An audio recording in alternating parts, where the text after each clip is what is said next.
Kristen tapi nggak bisa jelasin Tuhannya lagi mana. Secara harafiahnya nggak bisa ya, cuman kayak sampai kayak aku merasa kayak lu kok nyerang gua begitu sih gitu. Awalnya masih Mending gua dulu. Gua dulu mikirnya apa? Namanya Trinitas itu seperti matahari, sinar dan panas. Matahari Bapa, sinarnya Yesus, panas yang gua rasain di kulit itu Roh Kudus. Gua dulu sampai mikir begitu. oke. Nah mungkin konsep aku lebih kayak percaya aja gitu ya. Ya. Jadi kata dia nggak bisa, lu mesti pakai logika nih, pakai ya maksudnya lu masa nggak bisa ngejelasin sih itu kayak gimana? Memang nggak ada yang bisa jelasin. Karena memang agak susah. Bukan agak susah, memang nggak bisa jelasin. Memang itu namanya agama misteri. Agak Bener, bapak-bapak gereja di awal itu bilang Trinitas itu misteri. Oke. Tidak ada yang bisa jelasin. Misteri itu apa? Misteri ternyata dari agama-agama misteri sebelum-sebelumnya. Emang lu pikir Trinitas cuma Kristen yang nemuin ya? Gak tau. Gak tahu. Di Babilonia 2000 tahun sebelum ada Yesus sudah ada Trinitas. Sebelum tuh. Sebelum Yesus, 2000 tahun sebelum Yesus. Jadi zaman Abraham. Oke. Udah ada Namrus, Tamrus, Semiramis. Ini Trinitas pertama. Jauh sebelum Kristen. Itu berarti sejaman animisme yang dewa-dewa gitu kok. Zaman Abraham. Abraham tuh kira-kira 2000 tahun sebelum Yesus. Sudah ada Trinitas. Di Mesir ribuan tahun juga sebelum Yesus sudah ada Trinitas juga. Siapa ininya? Osiris, Horus, Ra. Tapi sosok yang kayak Osiris, yang Ra itu tuh nyata atau kalau kayak Yesus kan digambarin kayak manusia. Anggap aja gitu. mitologi, nggak apa-apa, anggap aja mitologi. Ya, tapi kan konsepnya diambil sama Kristen. Konsepnya gitu. Ya. Oke. Trimurti pernah dengar? Berarti sering denger di Hindu kan? Iya. Nah iya. Kenapa 3? Kenapa Trimurti 3, ya kan? Kenapa di Mesir 3? Kenapa di tadi mah Babilonia 3? Kenapa Kristen 3? Kok nggak ada yang 4? Kok nggak ada yang 5? Kok nggak ada yang 10? Kenapa berhenti di yang ketiga gitu? Pernah nggak mikir sampai situ? Kalau ada Bapa, ada Yesus, ada Roh Kudus, apa nggak mungkin ada Tuhan lain yang sedang ngintip dari planet lain gitu? Ini aja pemikiran liar ya. Tapi kan pemikiran itu boleh ditanyain gitu maksudnya. Dan ya wajar-wajar aja orang nanya begitu, kenapa berhenti di angka 3 gitu. Walaupun dianggap 1, tapi kenapa ada 3 pribadi, kenapa nggak 5 pribadi, kenapa nggak 10 pribadi, kenapa nggak 100 pribadi gitu. Asalnya dari mana maksud gua? Jadi rupanya yang namanya 3 itu memang sudah menjadi pemikiran orang-orang zaman dulu yang berpikir dari dunia ini memang dibatasi dengan 3, awal, tengah, akhir. Oke. Pernah dengar Pitagoras? Iya. Nah, Pitagoras yang ngomong Sin cos tangan. itu dipakai oleh Aristoteles, filsuf Yunani, menggunakan hukum alam semesta itu kami gunakan untuk menyembah dewa-dewa kami. Pakai itu cuma 3. Kristen awalnya cuma Bapa dan Yesus. Iya. Konsili Nisea tahun 325 baru Bapa dan Yesus. Yesus dianggap satu hakikat sama Bapa. Sudah ada Trinitas belum? Belum. Kapan Trinitasnya? 381. Beda berapa? 60 tahunan lebih lah. Oh bukan yang dia kita dibilang pas bangkit dia turun Roh Kudus itu enggak? Pentakosta. Iya yang hari Pentakosta itu. Itu bukan bukti Trinitas. Ini aja. Kita baca aja ya. Oke. Sebel banget. Ini kita bukti apa? Katolik. Bukti Katolik ya. Apa nih? Tidak untuk diperdagangkan. Pernah lihat nggak lu berarti? Ya nggak pernah orang tidak Ini baru ini. diperdagangkan kan? Oke. Dengan pengantar dan catatan lengkap 2009 oleh siapa nih? Katolik Indonesia, Direktorat Jenderal Bimbingan Masyarakat Katolik. Resmi nggak Departemen kira-kira? Agama. Kira-kira resmi nggak? Resmi. Resmi dong. Tunggu aku cek. Nah, Oke. jadi di sini ada ayat, tapi juga ada catatan kakinya. Ini ayat, ini catatan kaki. Lihat contoh nih kejadian misalnya. Kejadian. Masih ingat dong ayatnya? Iya. Bulannya. Ini ayatnya cuma segini. Ini catatan kakinya tuh. Kok banyak banget? Iya. Ya kayak tafsir gitu. Oke. Ya. Nah, sekarang satu-satunya ayat di seluruh Bible-nya orang Kristen dan Katolik yang dianggap sebagai bukti ada ajaran konsep Trinitas itu cuma satu ayatnya. Tahu nggak ayatnya di mana?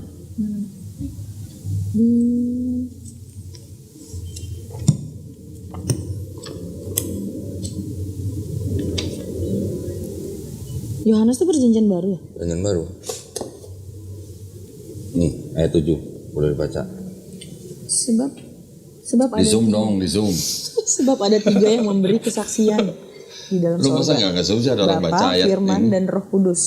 Terus? Dan ketiganya adalah satu. Dan ada 3 yang memberi kesaksian di bumi. Ya itu ayatnya. Kan ada 3 kan tadi kan, Bapa, Firman, dan Roh Kudus, dan ketiganya satu. Ya. Itu kan konsep Trinitas begitu. Iya, bilangnya Tuhan itu firman Allah Sekarang mau tanya. yang hidup itu. Sekarang mau tanya, sebagai orang Kristen kau tanya, Tuhan lu udah berapa? Satu. Orang Kristen bilangnya Tuhannya satu, Esa, ya. Tapi kan ada 3 pribadi tuh, ada Bapa, Yesus, Roh Kudus. Ini kan pribadi, jadi bukan 3 Tuhan, tapi satu Tuhan. Oke. Loh? Kalau dibilang ini satu Tuhan, ya dari 3 pribadi ini, Yesus dibaptis nggak? Iya. Di mana? Di Sungai Yordan. Iya. Ketika dibaptis ada Roh Kudus Merpati. turun burung Iya. merpati. Ada suara nggak di langit? Ada inilah anakku yang kukasihi. Nah, itu masih hafal. Jadi ada suara di langit, ada Roh Kudus dalam bentuk burung merpati, ada Yesus di Sungai Yordan. Iya. Lu mau bilang 3 Tuhan apa satu Tuhan atau 3-3 nongol bareng? Kalau nggak nongol bareng, lu masih bisa muter-muter Tuhan satu, aku dan Bapa adalah satu, ya. Yohanes 10:30.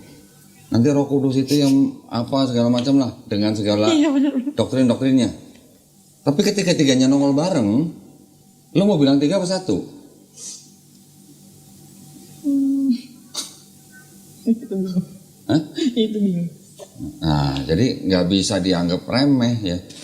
Lu mau bilang satu, bukan 3 Tuhan tapi satu Tuhan. Tapi Tuhannya manifestasi dalam 3 pribadi, tapi tetap satu Tuhan. Bukan 3 Maha Kuasa tapi satu Maha Kuasa. Tapi nongol bareng. Kalau nongol bareng, apa kalau mau bilang Bapa mukanya kayak Yesus?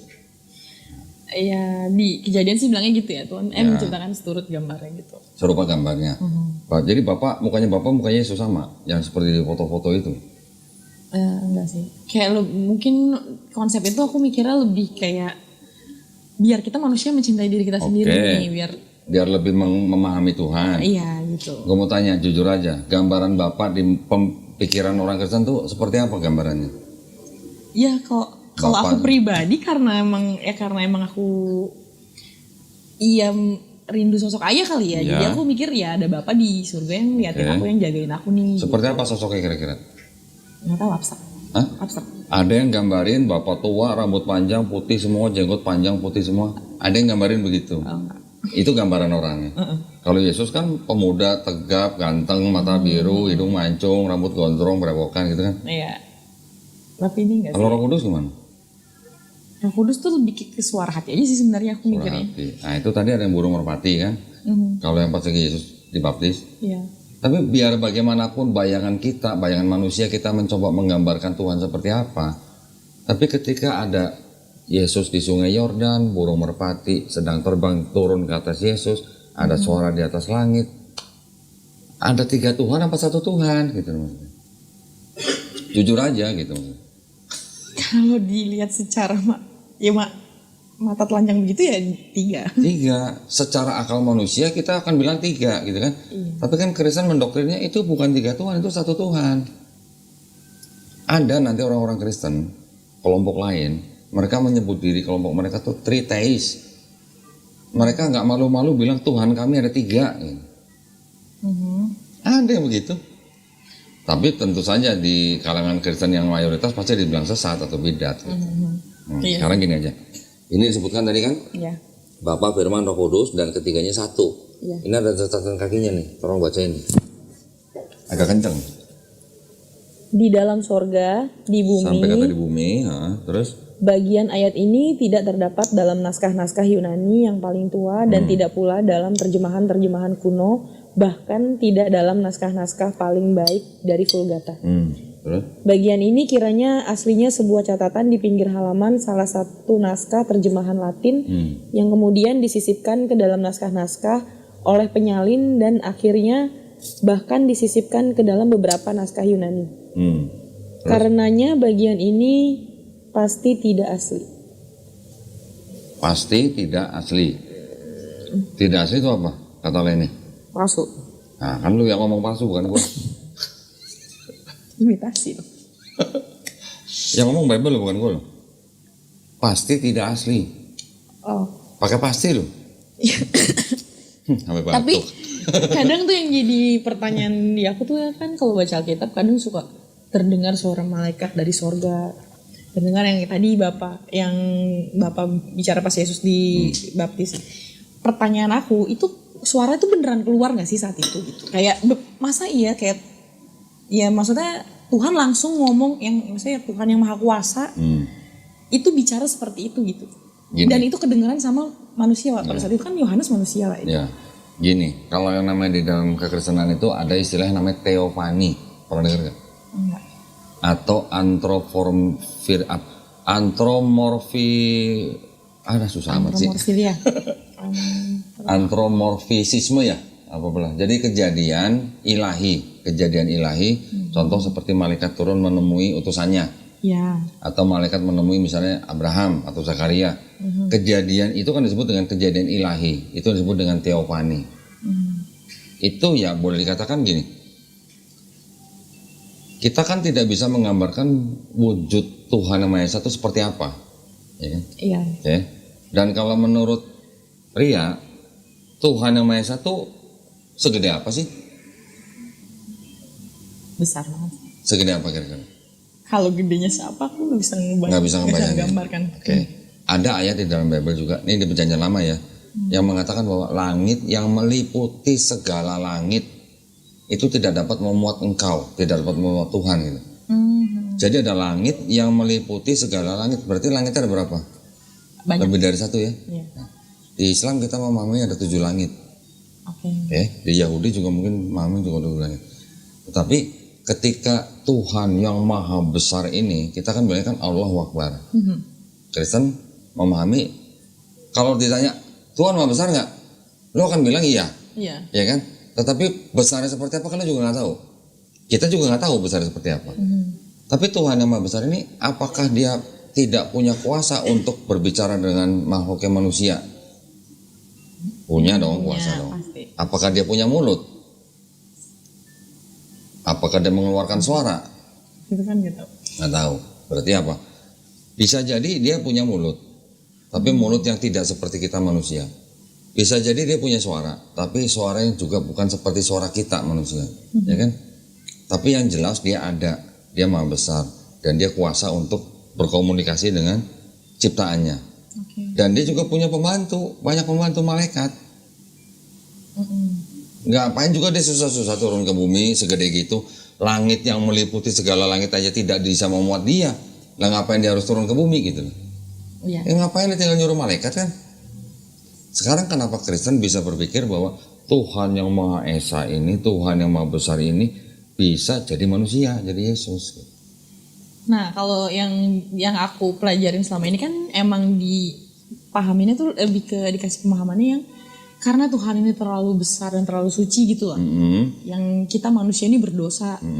Yang tidak bisa langsung ke Tuhan, langsung ke yang besarnya nih. Nah, diturunkanlah Yesus yang suci gitu, yang tunggu sebentar ya. Diturunkanlah Yesus itu berarti Tuhan sendiri atau diutuslah Yesus, berarti Tuhan itu sendiri mengutus dirinya sendiri atau gimana? Itu ya aku nggak tahu misalkan. Ya aku cuma mikir, iya perempuan yang masih perawan bisa mengandung. Yang aku mikirin gimana lahirannya pada saat itu kan ya nggak ada sesar kan. Itu pasti sakit banget. Iya. Yang perjuangannya luar Pastilah. biasa pasti di situ. Di perawan ini sakit, apalagi ngelahirin masih perawan gitu kan. Iya itu dia. Terus kayak ya bayi itu emang katanya saat maksudnya yang benar-benar diurapi lah gitu, yang nggak kesentuh dosa gitu. Jadi kan nggak ada manusia berhubungan intim gitu. Gue mundur dikit ya, boleh ya? Gini, mundur dikit gini. Setuju nggak Tuhan itu maha besar? Setuju. Setuju. Setuju nggak Tuhan itu maha suci? Setuju. Setuju nggak Tuhan itu maha baik? Iya, setuju. Tuhan itu maha benar. Tuhan itu maha pengampun. Betul. Setuju? Bener? Setuju maha pengampun? Iya. Kalau maha pengampun, nih misalnya nih gue Bapak Ria nih, gue orang tuanya nih misalnya. Ria salah, punya salah. Kalau gue manusia bukan maha pengampun, tapi gue mau mengampuni anak, lu salah, minta ampun sama gue kan, gue ampunin nggak? Gue ampunin. Tapi kalau di konsepnya Kristen, karena begitu besar kasih Allah ini sehingga sehingga dikaruniakan anak yang tunggal, sehingga barang siapa percaya kepada dia beroleh hidup yang kekal. Iya, betul. Yesusnya diutus nih, kemudian dia harus mati di atas kayu salib, Iya. ya kan? Untuk apa? Untuk menebus dosa orang yang percaya kepada dia, Iya. ya kan?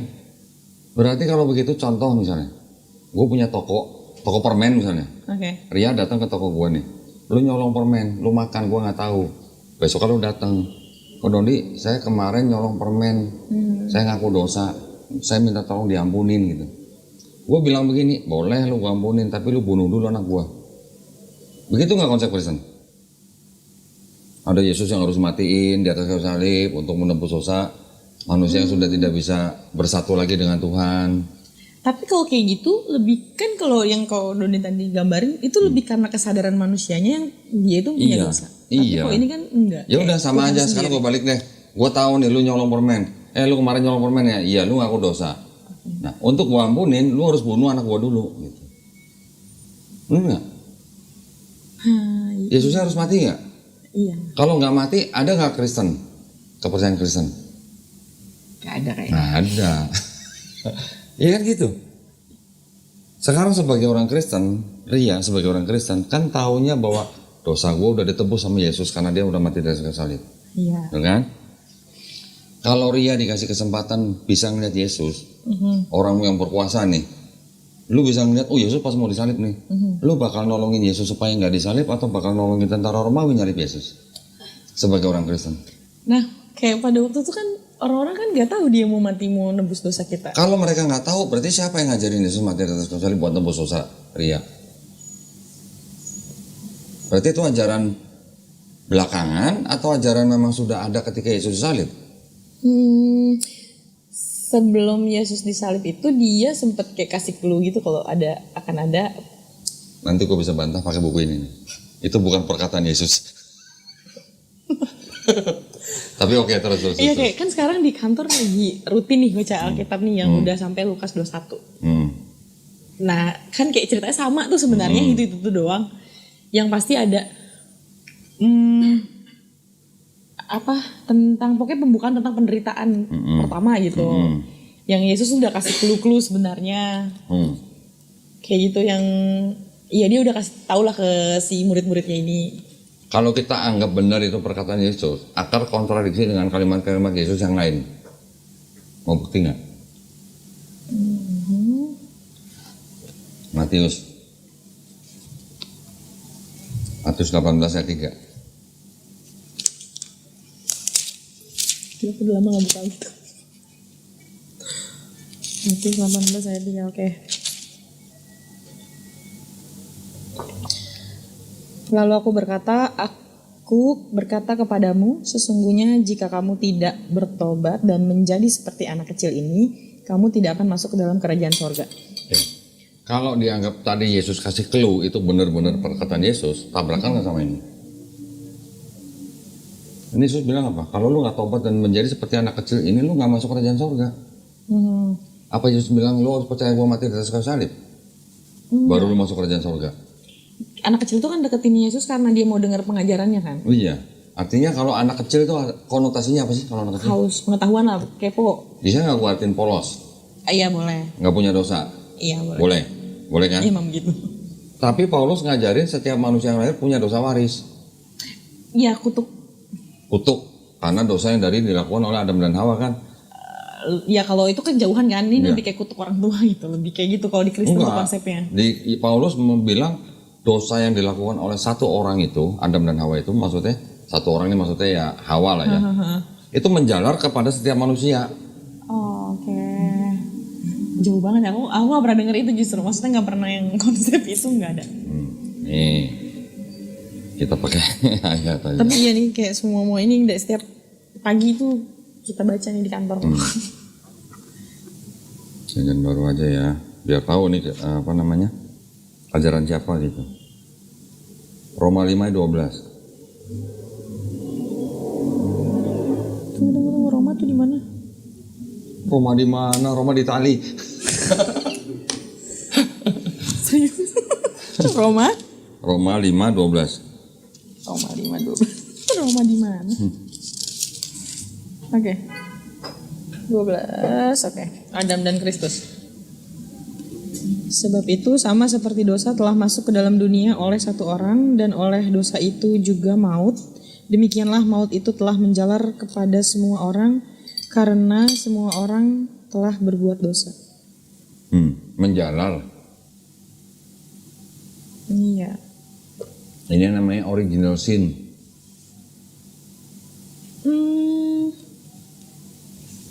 Ya Tapi maksudnya bukannya kayak ya ayat-ayat bawahnya kan bukannya menerangkan kayak setelah ada Musa datang malah mereka Iya. ini tahirkan gitu. Iya, ya kalau dengan segala macam kisahnya bangsa Israel, ibaratnya gara-gara dosanya Adam dan Hawa ini, maka setiap manusia ini sudah berdosa. Jadi sudah tidak bisa bersatu dengan Tuhan lagi. Untuk bisa bersatu diperlukanlah Yesus. Antara Iya kan? Benar-benar. Benar kan? Makanya gambar cross tuh dulu di filosofiin seperti itu. Ya, dulu gua di SMA diajarinnya begini. Ini ada manusia di pinggir jurang. Iya. Ini ada jurang, ini Tuhan. Karena sudah ada jurang, makanya manusia tidak bisa kembali kepada Tuhan, makanya harus ada jembatan Yesus. Oh, kalau ini sih lebih kayak ya karena garisnya begitu, ya ini kan menggambarkan hubungan kita sama sama manusia ya. Kalau yang ke atas ya karena ya ini biar ada perantaranya naik ke atas itu. Oh ya, ya mungkin konsepnya mirip-mirip, tapi ibaratnya kalau tidak ada Yesus, manusia tidak bisa kembali bersatu dengan Tuhan. Tidak bisa masuk dalam kerajaan surga. Tapi Yesus bilangnya apa? Kalau lu nggak bertobat dan menjadi seperti anak kecil ini, lu nggak masuk kerajaan surga. Iya. Sama nggak konsepnya dengan Paulus? Nggak beda. Tapi kenapa bisa itu beranggapan kayak dosanya Adam itu ke kita gitu? Ya itu Paulus, bukan Yesus yang ngomong. Yesus nggak pernah ngajarin begitu. Di Yahudi ya atau Israel dibuka Yesaya. Yesaya pasal 1. Oh, Yesaya di mana ya? Ya Yesaya di mana? Yesaya pasal 1. Sabar ya. Yesaya itu perjanjian lama ya? Ya. Sabar. Ya ampun aku nyari lama banget. Oh ini dia. Ya, depannya Yes gitu. Yesaya Pasal 1 Oke. ayat 16. Oke. Yang merah tuh, bacain tuh. Ini judulnya dulu nih. Judulnya apa? Bertobat lebih baik dari mempersembahkan korban. Baru baca yang merah nih, biar nggak kelamaan. Basuhlah, bersihkanlah dirimu, jauhkanlah perbuatan-perbuatanmu yang jahat dari depan mataku. Berhentilah berbuat jahat, belajarlah berbuat baik. Usahakanlah keadilan, kendalikanlah orang kejam, belalah hak anak-anak yatim, perjuangkanlah perkara janda-janda, marilah baiklah kita berperkara. Firman Tuhan, sekalipun dosamu merah seperti kirmizi akan menjadi putih seperti salju. Sekalipun berwarna merah seperti kain kesumba akan menjadi putih seperti bulu domba. Artinya bertobat lebih baik daripada mempersembahkan hewan kurban. Iya. Jadi kalau basuhlah itu apa sih? Kalau di Islam itu ada wudhu. Musa juga mau masuk kemah perjanjian juga wudhu. Jauhkanlah perbuatan jahatmu. Kan suruh bertobat berarti kan? Berhentilah berbuat jahat, kendalikan orang kejam, belajarlah berbuat baik, bela anak-anak yatim, memperjuangkan perkara janda-janda. Itu semua mirip dengan Islam. Kita untuk masuk ke surga itu kita hanya perlu bertobat, berhenti berbuat jahat yang sudah pernah kita lakukan, menyesalinya dan tidak berbuat lagi gitu. Insya Allah, kita bilang insya Allah masuk surga gitu kan. Itu juga sama, walaupun dosamu merah seperti kirmizi akan menjadi putih seperti salju, ataupun merah seperti kain kesumba akan putih seperti bulu domba. Artinya kalau begitu harus ada yang mati di atas kayu salib nggak untuk nebus dosa kita? Enggak. Kita cuma perlu bertobat. Kan di situ gitu pesannya. Ingat nggak kisahnya Nabi Yunus Iya. disuruh ke Niniwe kan? Iya. Bangsa Niniwe diampunin nggak dosanya setelah datang Nabi Yunus diperingatin? Bertobat mereka, diselamatkan. Iya, karena mereka menyembah Allah. Perlu nggak ada yang harus mati di atas kayu salib buat bangsa Niniwe? Kan nggak, waktu itu nggak ya. Memang Yesus belum lahir gitu. Tetapi kenapa tiba-tiba setelah di perjanjian baru ada sudah 4 gospel juga, baru ada ajaran. Kalau lu nggak percaya Yesus yang udah mati di atas kayu salib itu untuk menebus dosa lu nggak akan selamat. Nah itu kayak jomplang banget sih. Nah, satu ya. Kedua, buka Yeskiel 18:20.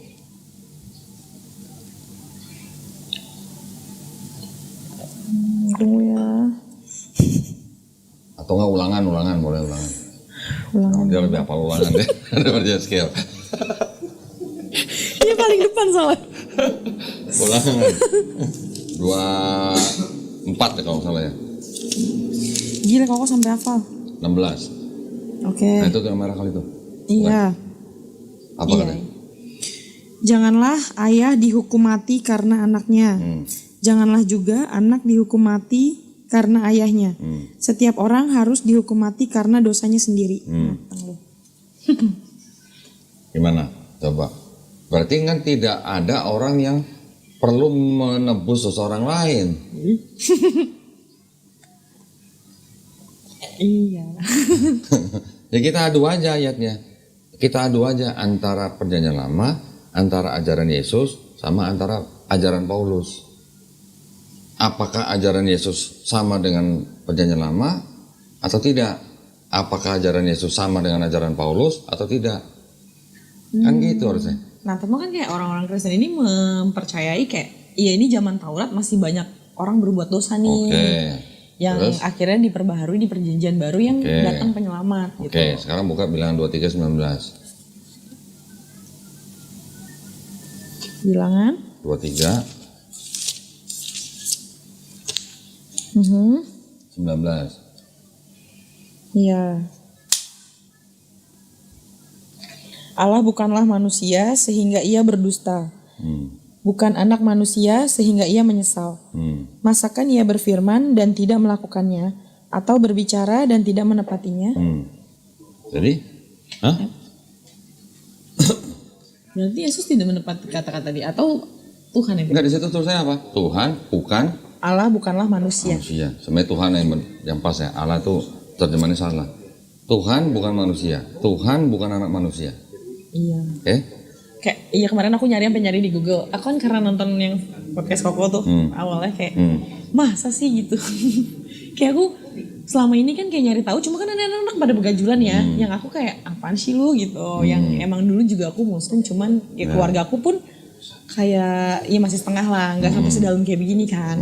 Terus jadi aku kayak pas ngeliat podcast Koko, aku pengen coba dijelasin sama dia yang kayaknya bagus, harusnya bisa enjoy ngejelasinnya juga santai. Ya sudah, karena kan kita santai kan. Orang Yahudi atau orang Israel nggak ada yang percaya Tuhan itu bisa jadi manusia karena ada ayat ini. Tapi kok kayak misalnya dibantah yang apa namanya ya, kita kan sekarang lebih berpedoman ke perjanjian baru yang emang ayat andalan mereka kan tidak ada satu orang pun bisa melalui Allah Bapa. Akulah jalan kebenaran dan hidup gitu. Nanti ya, itu nanti ya. Ini dulu basic itu di sini. Oke. Kalau di perjanjian lama mengatakan bahwa Tuhan bukan manusia dan Tuhan bukan anak manusia, nanti kalau mau dibantah oleh perjanjian baru, gue punya jawabannya, gue punya alasannya. Nanti. Tapi pertama-tama kita harus setuju dulu bahwa di perjanjian lama basicnya Tuhan itu bukan manusia, Tuhan itu bukan anak manusia. Oke? Ada lagi nanti di Keluaran 33:20.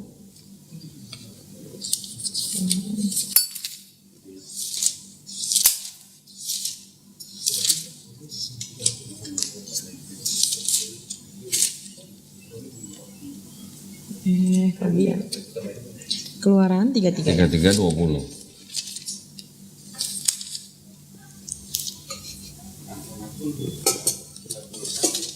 Oke. Ayat 20 kok. Ya. Musa meminta penyertaan Tuhan di gurun. Lagi firman-Nya, engkau tidak tahan memandang wajahku, sebab tidak ada orang yang memandang. Aku dapat hidup. Terus ada lagi. 1 Raja-Raja 8:27. 1 Raja-Raja 8